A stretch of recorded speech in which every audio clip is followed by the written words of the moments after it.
અરવલ્લીના બાળના ધારાસભ્ય ધવલસિંહ ઝાલાએ મુખ્યમંત્રીને પત્ર લખ્યો હતો। ધારાસભ્ય ધવલસિંહ ઝાલાએ કપડવંજ બાયડ મોડાસા હાઈવે પર ભારે વાહન પર પ્રતિબંધ મૂકવા માંગણી સાથે મુખ્યમંત્રીને વધુ એક પત્ર લખ્યો હતો। ત્યારે ધારાસભ્યએ પત્રમાં હાઈવે પર અકસ્માતમાં મૃત્યુ પામેલાને 25 લાખનું વળતર ચૂકવવા માંગણી કરી હતી।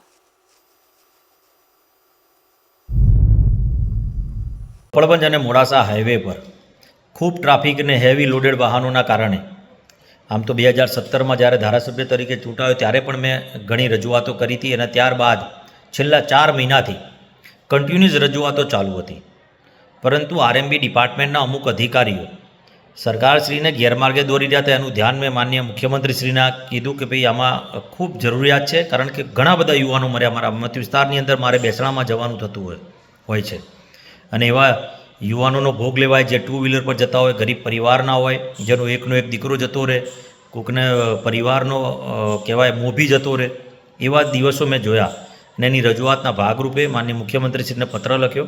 કાં તો એવા પરિવારને 25 લાખ રૂપિયાનું દાન સહાય મબલક સહાય આપવામાં આવે, કાં તો આ રોડ ઉપર હેવી વાહનોને બંધ કરવામાં આવે।